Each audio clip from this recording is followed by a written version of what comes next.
Welcome, everyone. We're so excited to have you joining us today for Sharsheret Book Club Film Edition. I'm Jessica Jablon. I'm the director of the West region of Sharsheret. For those of you who don't know about Sharsheret, we help women, men, and families facing breast and ovarian cancer, as well as those who are at elevated genetic risk, through free, confidential, and personalized support and resources. In addition to our virtual services that can be found on our website or by emailing us, you can also access prior webinars on a range of cancer-related topics, as well as access our calendar of upcoming virtual programs through our website. And the link should be going into the chat for that. Before we begin, a few housekeeping items. Today's webinar is being recorded and will be posted on Sharsheret's website along with the transcript. Participants' faces and names will not be in the recording as long as you remain muted.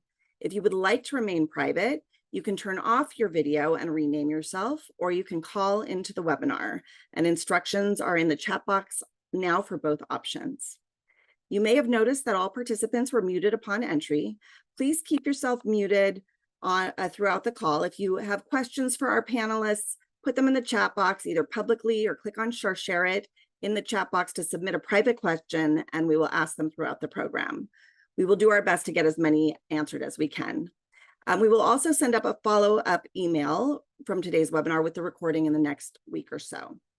Now, as we move into the webinar itself, I also want to remind you that Sharsheret is a national not-for-profit cancer support and education organization and does not provide any medical advice or perform any medical procedures. The information provided by Sharsheret is not a substitute for medical advice or treatment for specific medical conditions, and you should not use this information to diagnose or treat a health problem. If you have any questions that are specific to your medical care, we advise that you speak to your medical provider and always seek the advice of your physician or qualified health provider with any questions you may have regarding a medical condition. We want to thank our generous sponsors, Daiichi Sankyo, Merck, and Novartis, whose support allows us to create and provide important educational programming like today's webinar. We are very excited to bring you this special edition of our book club with incredible panelists who have brought their meaningful stories to the big screen, from fiction to documentary, from short film to long form. These filmmakers are here today to share how creating through film has helped them process their experiences as cancer survivors, previvors, caregivers, and alongside their families and friends. We are going to start off with an introduction of each of our guests, followed by them setting up a brief clip from their film. First, I would like to introduce Kaylee McGee. Kaylee is a filmmaker and writer who blurs the line between reality and fiction. Her work explores the intersections of life, art, connection, and identity. Kaylee's body of work includes commercials, music videos, short films, and long films. And in 2024, Kaylee's film Can premiered at South by Southwest and won the Audience Award for Best Narrative Short Film. In Can, filmmaker Kaylee's world turns sideways with a late-stage breast cancer diagnosis. She's in the middle of treatment, but just beginning to reevaluate reality, love, and identity while being sick. Kaylee loses track of where her cancer journey ends and her life begins.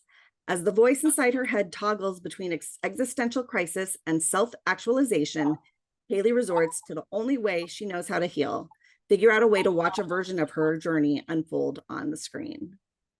So Kaylee, would you share a little bit about the clip we're about to see?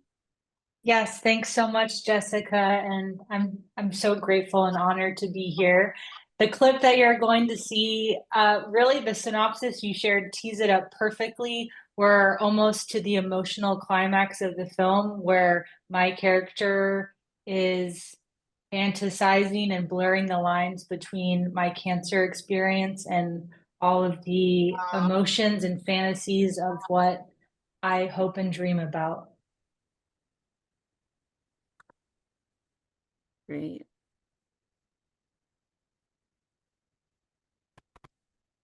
That people will see I'm special.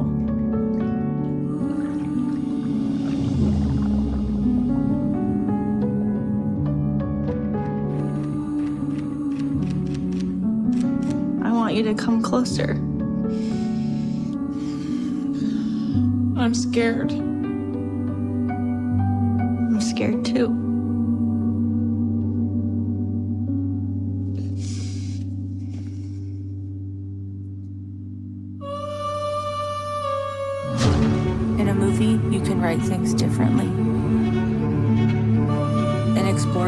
you don't fully understand. Edit yourself to be more palatable and prove to the world that you exist. Maybe if I make it into a movie, it will feel less real and more poetic. It doesn't have to be groundbreaking. And I could finally share. Because I don't make movies to watch them alone. I make movies to prove that I am a big and see a version of my journey unfold on a screen.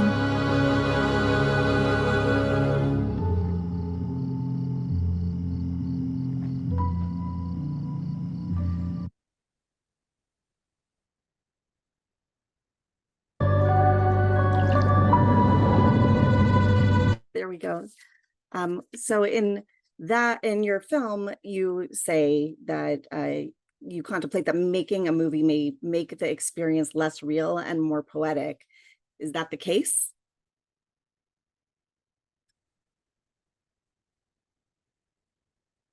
I think that when translating my story to the cinematic screen, I was able to enhance certain elements to make my story more beautiful or more emotional at different points.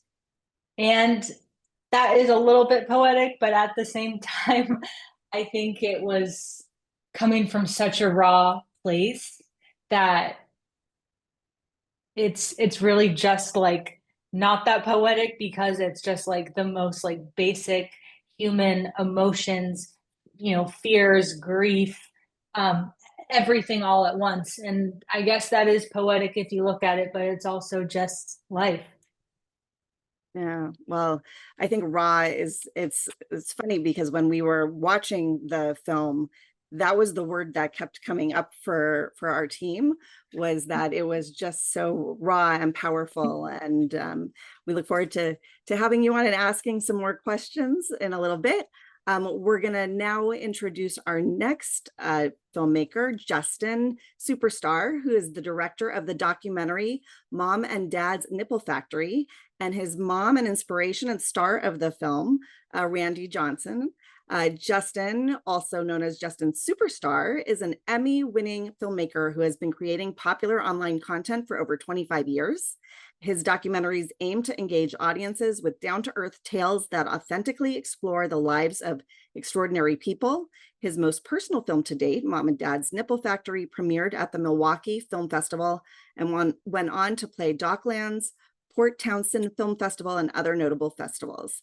The documentary tells the unexpectedly funny and deeply human story of his father's secret mission to help his wife, Justin's mother, feel whole again after a unilateral mastectomy by quietly building a nipple prosthetic factory in their small town basement.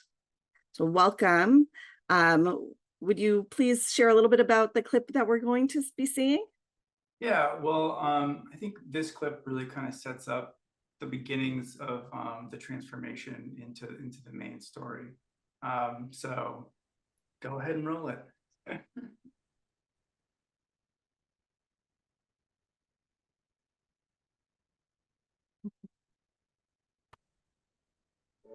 For 6 months, I didn't have reconstruction. So I had just one breast and then a scar. And that was really hard. I have journals in here. I came across one that I didn't even remember I had. Brian said things were too much and went off. I don't know where he is, so I'm just here journaling. We were just at such an impasse. We had had an argument earlier, which we don't have a lot of arguments, and he just took a walk, basically. But we've never really done that before, where one of us has walked out on an argument. I kind of felt like, whoa, I think we need some counseling.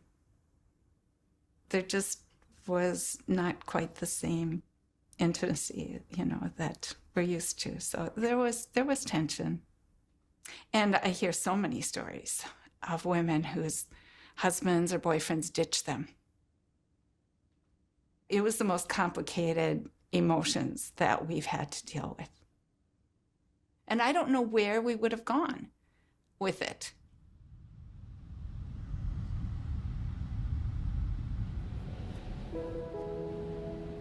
It's a couple's disease. This isn't just the woman, it isn't just the man. You go in the room with your wife, and then basically it's like the doctor ignores you and this just deals with your wife. And that's all of a sudden I did not exist. Emotionally or whatever, he was just pushing me out of the room. And that I just could not accept. As soon as I sensed that, I thought, I am going to exist. I am going to be a part of this deal. I am going to make sure what the surgeon's saying is good for her.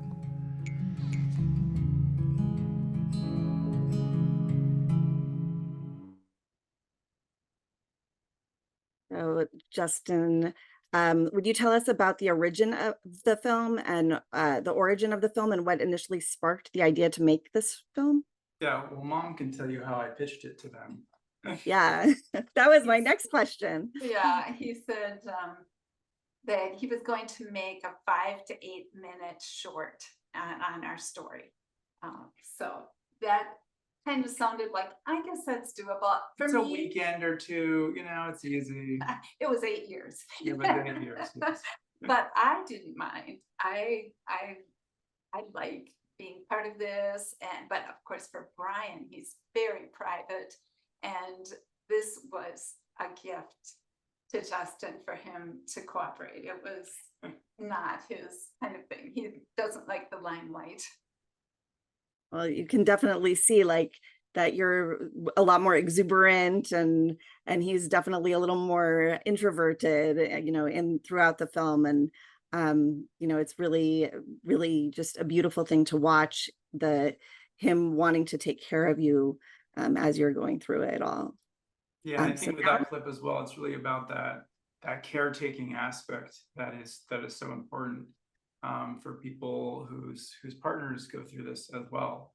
And so that to me was always like, how do I make sure that dad is conveyed as that kind of ultimate caretaker versus a mad scientist? Oh, well, I think you definitely accomplished that. It's a love story, right? Like, I think that's the beauty in it, is the love story. So our last film, but not least, of course, I'd like to introduce Amy Beyer-Shainman, who is the producer of Love, Danielle. Amy is known as the BRCA responder. She's a passionate advocate, author, and film producer focused on educating people about BRCA and other hereditary cancer syndromes. She is a BRCA1 gene mutation carrier and a previvor.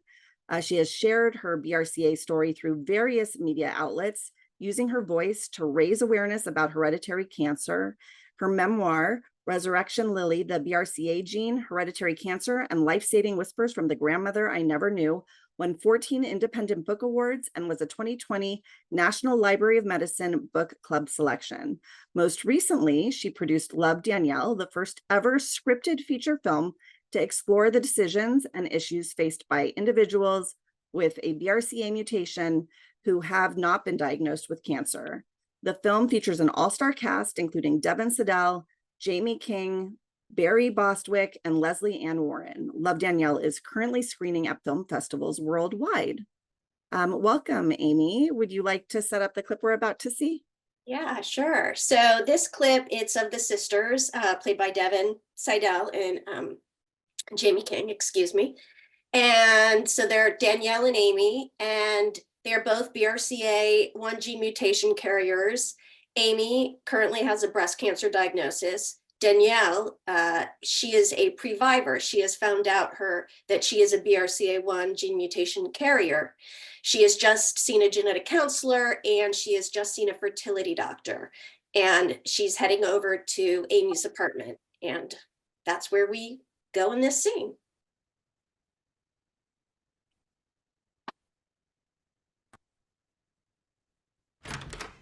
I got your mail and brought you some soup. Soup. Yay. Good. Well, you never eat solid foods, Amy. You gotta have some nutrients and protein, and no one wants to see a chicken noodle smoothie. That's disgusting. Hey, did you talk to your genetic counselor about your fertility options? Oh, hey. You got a postcard from your friend Lindsay. Hawaii would be really nice right now, don't you think? Burn it. What? You're not friends anymore? Cancer. Yeah, in the beginning it's like a novelty to people and they bring you casseroles and you get to watch like all your favorite movies, and then after a while people realize that having cancer for a long time gets fucking boring as shit. That's what family is for. Mom annoys the shit out of me. I know. I swear to God, if it weren't for you, I'd be dead by now. Like, for real, for real, for real. I promise you, I will always be here. Not if you get cancer. Yeah, I know.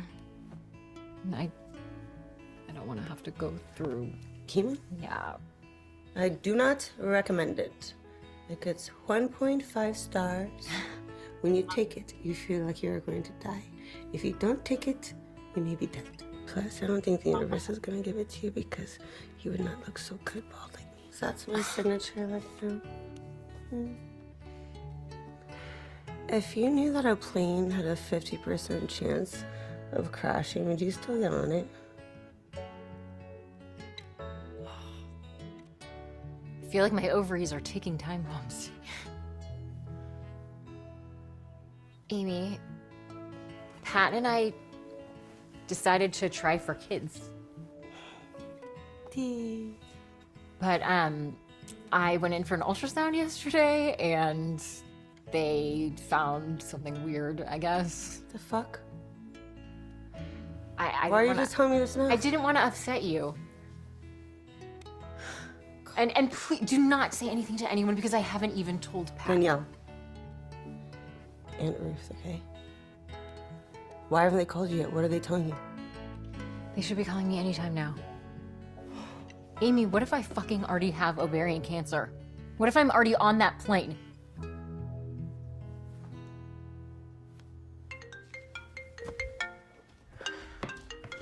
Oh shit, it's Pat. Oh crap, I'm supposed to be at work. Hey, I'm heading to the bakery now.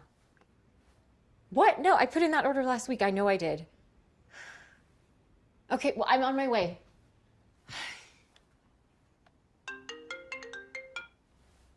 Hello? Yeah, this is Miss Bledsoe. Not great. I've been worried and waiting for this call all morning, so.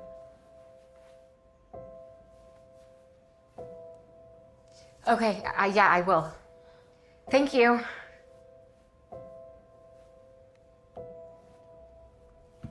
What?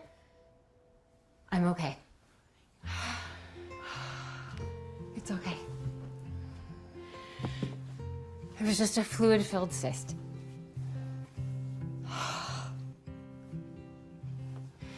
Can't live in constant fear like this. And now all this fertility shit? It takes way too much time. It's so fucking expensive. Having kids is your top priority. You know that you guys can try now, right?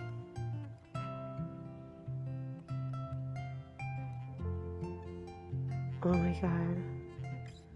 What if Pat had to raise him alone? It'd be such a shit show.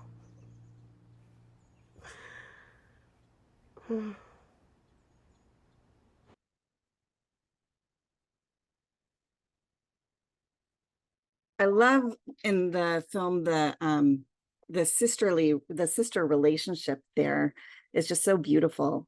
Amy, can you share why it was important for you to be a part of making this film and how it ties into your passion for educating people about the BRCA mutation? Well, I wanted it done right, so I wanted to be involved for that reason. There have been BRCA stories and breast cancer stories on television and film, but there's not really been anything that gets to the meat of the education. You know, everything's kind of have skim the surface, especially on television. You know, there have been, I applaud any BRCA story, any ovarian cancer story, any cancer story that is out there, because that's will educate. But particularly with this film, I really wanted a scripted feature that really had a trickle down effect, that was a scripted feature, but had those educational components that you almost don't really realize you're there because you're just watching an entertaining movie. So, and I wanted the medical dialogue and the actions to be 100% accurate, because you have an opportunity, if you're going to do a film like this, get it done right. Yeah, and you were able to get such a great cast as well. You know. Yeah, we were very lucky.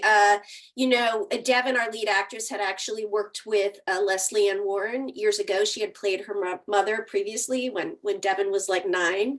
So she was our first person that we cast, and from there everyone had a relationship to knowing somebody who had a cancer diagnosis, either a family member, best friends. That's how we got Raymond Cruz and Jamie King. Everyone saw meaning in this film.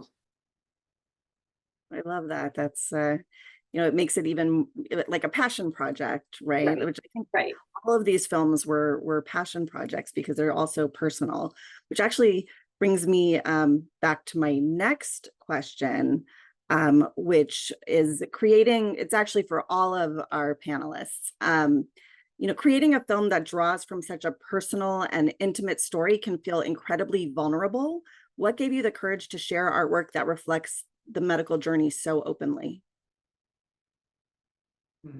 What do you think, Mom? I mean, obviously ours is a real story, right? So I think for me, it just kind of, one of the most powerful moments of making this film was actually before it became a feature. I talked to one of the customers, one of my parents' customers, and I was in a shoot already that was like in the city next to them, and I was like, I don't really know how this is going to go, but I'm going to talk to this woman, Mary. And the emotion that I got from her story, where it was just so deep. And I think that for her, like she broke into tears at one point, and she's like, this is the first time I've cried about this. Like, I've never cried about this. Like, she had just gone through all these steps. And at that moment, I was like, wow, there's such a depth to the story that needs to be shared. And so then I really dug back in with the family. And Justin did such a good job of interviewing us and things that it felt very natural. And also he really did, the first time he sat down with Brian to interview it with us, Brian talked a lot. And so that was part of what catapulted it into a longer film.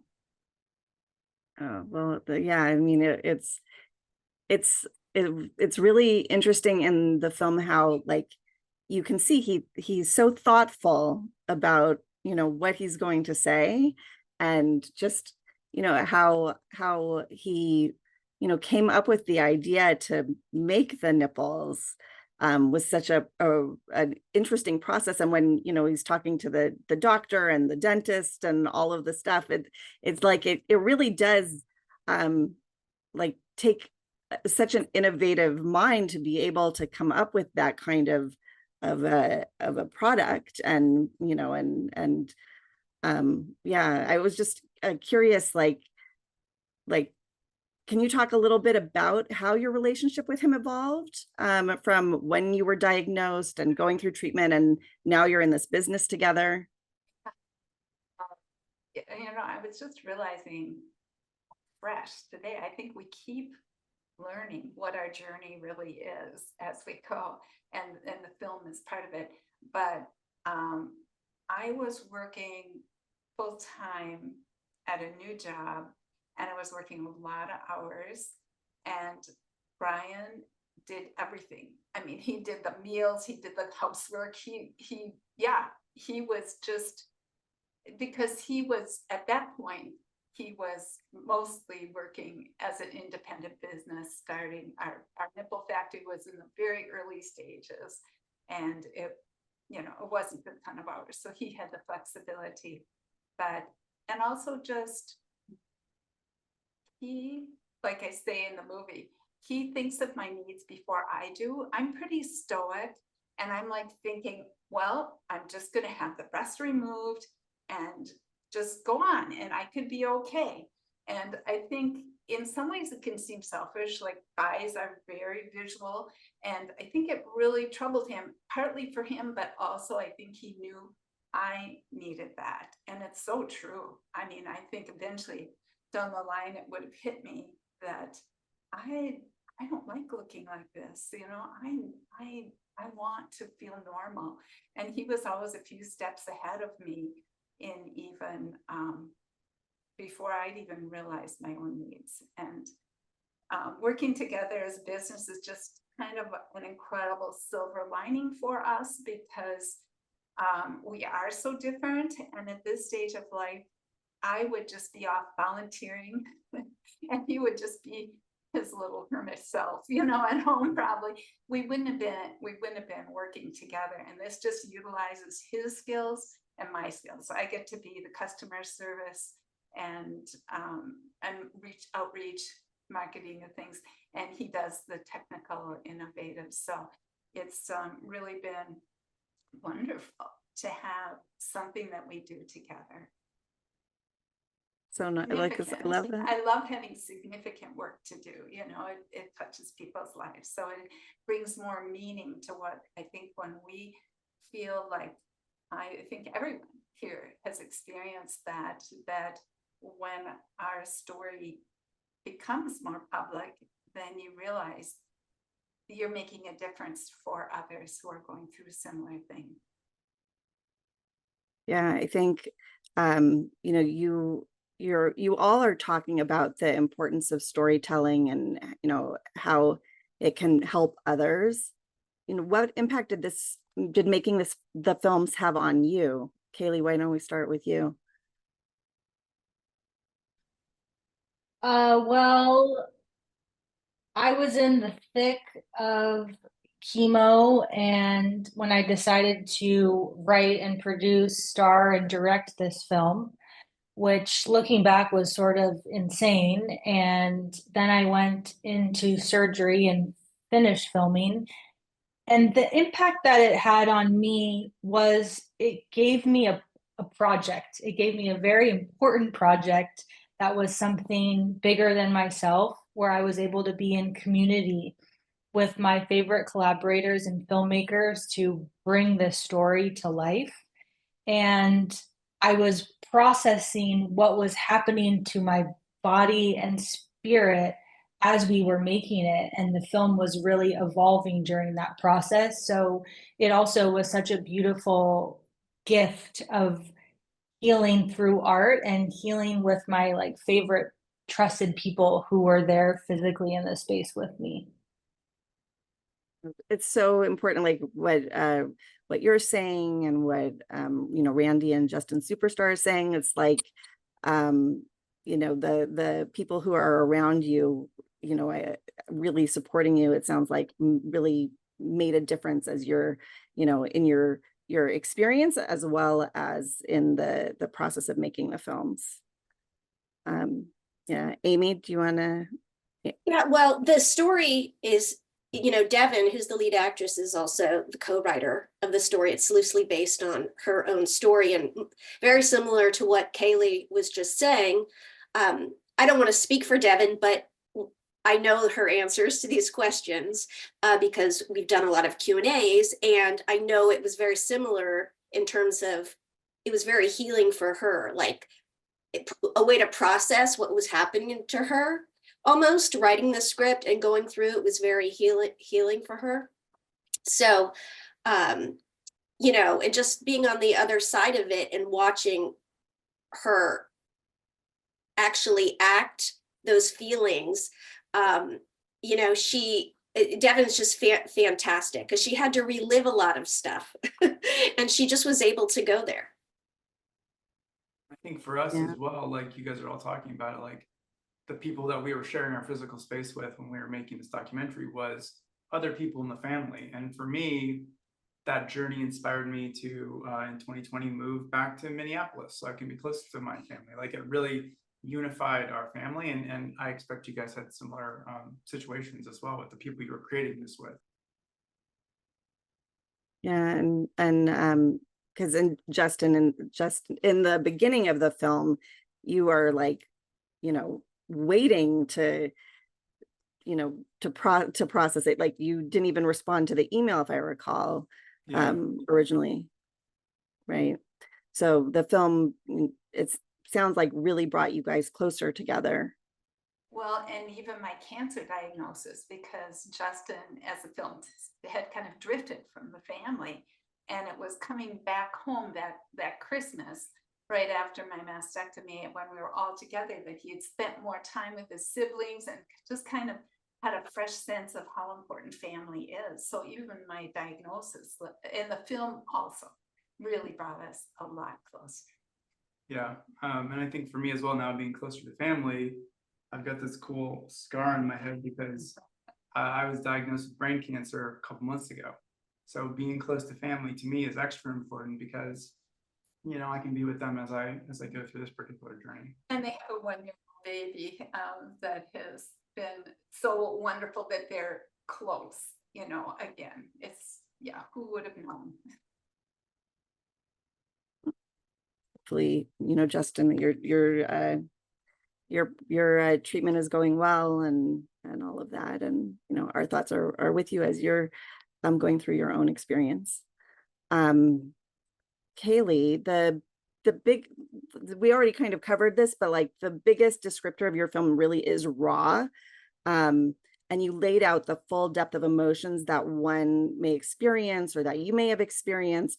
And you can actually it's tangible to the viewer. How did your cancer experience change you? How did my cancer experience change me? I think that it's something I'm still in the midst of figuring out.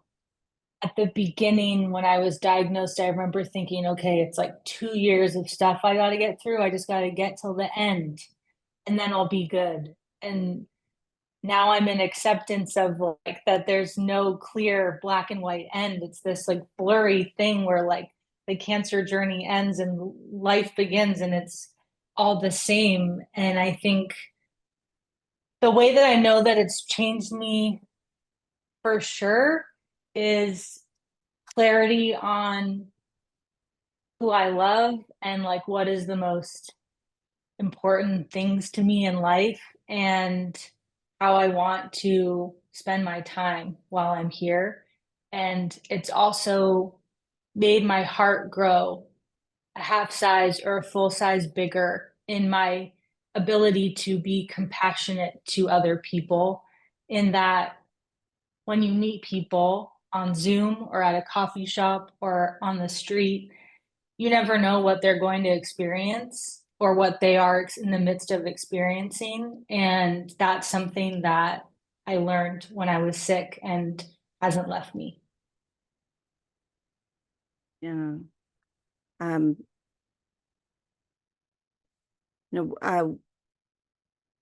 What would you what were some of the responses to your films as they've been shown? They've all been shown in the festival circuit.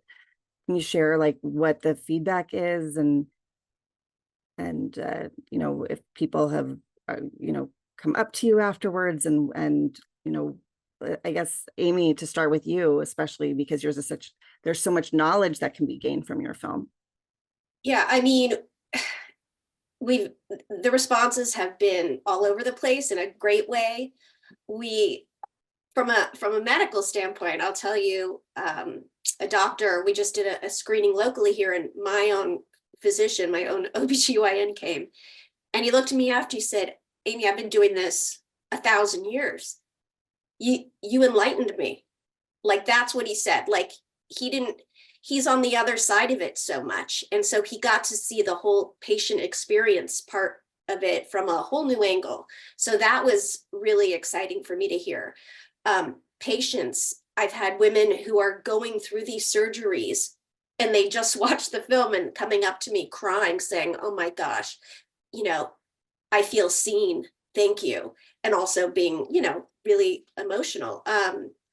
Men have come up to me and said, I had no idea that men could get breast cancer. I had no idea about this whole hereditary thing, you know, just so many things, which I view it as a win when someone comes up and says anything like that. No, it's so important, and it's so aligned with, you know, Sharsheret and the work that we do. We have a genetic counselor on staff. Actually, one of our genetic counselors is on the call in case people have some questions that they want to put in the chat. You know, Peggy is amazing, and we also have you know, do a lot of educational programming, and people are always surprised about knowing that the mutations can be passed down from the men to their, you know, to the next generation and all of that. So, you know, it's really great for me. Like, I loved seeing your film because, you know, seeing such a creative way of bringing out that education is really special. And I think that you said that in the beginning, right? Like, there's no film that really has ever done this to this kind of degree.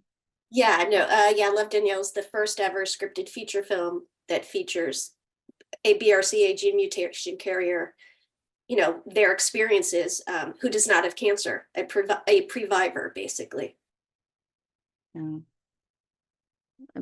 Justin Superstar, do you want to talk about your experience on the film festival circuit? It was, I mean, it was just really powerful. And really for us, it was a lot of people who had never heard of nipple prosthetics. I think that was a part of it. People had heard of tattoos or surgeries or things like that, but they never even knew that this was an option. So I think that was kind of an underlying thing that we heard quite a bit. What other I mean, my kind of dream when I was editing this film, like during the pandemic, was like, I just want to see like a line of people who all want to talk to my mom at a film festival, and like that would just make my heart so full. And you know, it happened time and time again. It made me so happy. And so I'm sure for mom, it would be a lot of film people who would talk to me, but I know that a lot of survivors would talk to mom as well. Right, and it was definitely survivors, but our film really has other dimensions to it too. Sometimes it was even about family rifts, because one of the underlying themes is to that love wins in a family, even when there are different worldviews. Love wins, and even about low vision, because I am technically legally blind, and so really have had a lot of stories of breast cancer, but also some other themes along the way too. Oh, for sure. What about you, Kaylee? Similar things to what y'all shared.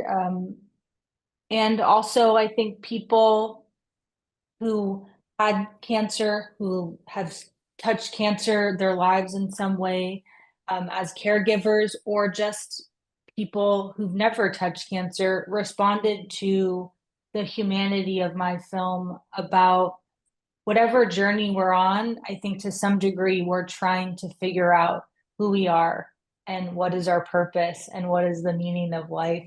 And so I think me asking those existential questions framed with this really intense chapter of my life was able to open up a conversation piece that people, all members of the audience, connected to. Yeah, and I mean, it really, like, all of the films, like, I can see how just meaningful they would be for the audience in such different ways, even though it's the same kind of, you know, maybe subject matter, but they're all just so different. So the experience of cancer is just one part of you, or having the genetic mutation is just one part of you. How do you, you know, honor that part as you move forward with the making of future films?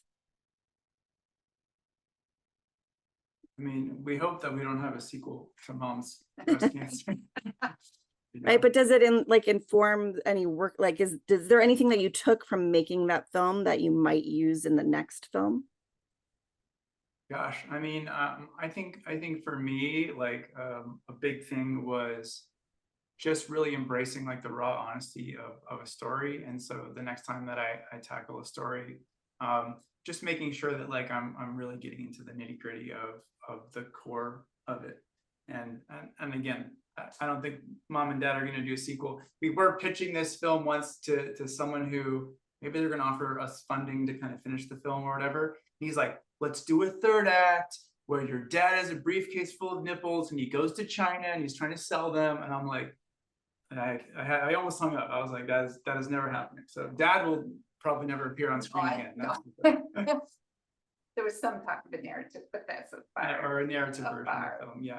But no, he's done. And so are you working on anything now? Post this, Amy, are you working on? Well, I'm still working on this film because we're still like in the thick of it through the end of the year. And, obviously my focus is hereditary cancer and BRCA and wanting to get that information out there. So for me, it would be, what could I do that's in the same vein, but different? How can I expand upon this? Because I don't want to do the same film. This was Devin's story, loosely based on, how can I do the same thing yet different yet? So I don't know. I'm a little tired. I might take a little bit of a break and then regroup. We'll see. We'll see. Kaylee? Well, my film isn't the first time that I've put myself or my life or people who I love on screen or at the center of the story. That's something I've done for a long time and that I'll continue to do. Making this film solidified, I think, what Justin Superstar was touching upon about me really wanting to bring in the honesty, the deep, like human honesty to all the stories that I tell. And right now I'm working on a feature film that picks up, it's sort of the sister film to my short and kind of picks up where this film left off, but I will not be appearing on screen. I will be staying behind the camera where I too, like your dad, feel more comfortable. So is there any advice that you would share with someone who is interested in telling their story on film or through another medium? Gosh. Amy, do you want to take Where that to one? start? Well, look, be authentic to yourself, number one. But within being authentic, I think I don't know, it's for me, like, you have to work with people, good people, and people that you trust. That's huge. So I would rather work with somebody who maybe is not that experienced, but is a fantastic hard worker and it's great to work with, than someone who's had more experience and is difficult to work with, I guess. So that's maybe two different things, but be authentic to what your story is, work with great people, have a plan, figure out what your weaknesses are and work with other people who have strengths in those areas, and get feedback, but take the feedback with a grain of salt, always coming back to what's important to you. So that's what I would say. Good advice. Kaylee, what do you think? For people who are interested in telling their story or creating art, my advice is to do it. I think figure out a way to push yourself out of your comfort zone. I like to think about it in terms of about 33% out of my comfort zone, where I'm a little bit scared, but it feels like the right thing. And then I'm like, this is a good, courageous zone to step into personally for my art and self-expression. But I feel like if you have the inkling to tell your story or to create a piece of art, no matter what your limitations are, figure out a way to tell your story, even if you just start with a haiku. I love that. We actually have done a few art wellness programs, and we actually just did one on poetry. So I love that you said haiku. What about Justin Superstar and Randy? What do you? I think for me, and this is something I do every year, as I do like a video kind of blog of everything I've done over the course of the year. But like, At the end of the day, if you're telling a story that's your story, at the very worst, it's going to be a time capsule for you to remember. It includes people around you or whatever. I always think that that's a really important thing about creating anything, is that you're crystallizing this moment. And whether it plays at a zillion film festivals or you just watch it by yourself when you're done, at the end of the day, like, it kind of doesn't matter as much, because this moment is kind of yours forever. And I think there's power to that. Yeah, I really agree with that. Whether it's big or small, there's healing in story, and even if you just have someone who can listen to you, it just helps to make sense out of it, I guess, because sometimes it can feel like our stories don't make sense, and every story is so unique and it's so important, and people will be really different in how they want to do this, or whether they want to. Some might not want to, but I agree that whatever your mode of creation is, I like that. Even if it's just a haiku, something that it's really important in healing. Well, thank you all. I saw that we had a question in the chat about where we can find your films. Do you want to share that? I know Kaylee's, yours is on your website, right? Mine is on my website as well as vimeo.com. And my film is called Can, C-A-N. So I think if you search Can short film, you'll be able to track it down. Yeah, if you search Mom and Dad's Nipple Factory, we don't have a ton of competition. So Oh, that's funny. nipplefactoryfilm.com, you'll find the link and everything. And we're on Apple and Google and Play and yeah, so we're even on DVD. So get it on DVD. There you go. Or streaming. And Love Danielle, go to lovedaniellefilm.com, and the trailer's on there. If you go to events on the left-hand side, you'll see where we're playing next in our film festival tour. And you can also stay up to date. There's a pop-up if you want to subscribe to stay up to date, to find out, get emails when it's going to be out. Well, I want to just share, Amy, somebody wrote in the chat, it disappeared. Where did it go? Someone just wrote in the chat that Resurrection Lily was the most powerful and personal piece of literature I have read in years. Thank you. As a 3-year triple negative BRCA1 and breast cancer survivor, this book helped to convince my 40-year-old son and 30-year-old daughter to get genetic testing. My son tested negative, but my daughter tested positive. She is now able to make informed decisions as far as opting for her preventative risk-reducing surgeries. So thank you. And thanks to all of you for what you have done and continue to do. And I think that's just such a beautiful. Yeah. That, to me, that's just that one thing right there is worth it. You know, it took me 8 years to write that book. It's just that right there. That's, you know, on the other side of it, why you do it. You hope you can reach somebody. Yeah, well, clearly all of you have, and we just want to say thank you so much for being here today and sharing your meaningful stories and your creative processes in making these personal films. We're really so grateful for your openness and your vulnerability, and we look forward to seeing what creative works you do next. If you haven't watched Can, Moms and Dad's Nipple Factory, or Love Danielle, we'll put the links are in the chat. We will also put the links in our follow-up email so that you can see them as well. Obviously, we encourage you to watch them. They're all really amazing. Once again, I want to thank our sponsors, Daiichi Sankyo, Merck, and Novartis. Please take a moment to fill out a brief evaluation survey that's in the chat box now. Evaluations really do inform our future programming, so we really appreciate you taking the time to fill it out. It's just a couple of minutes.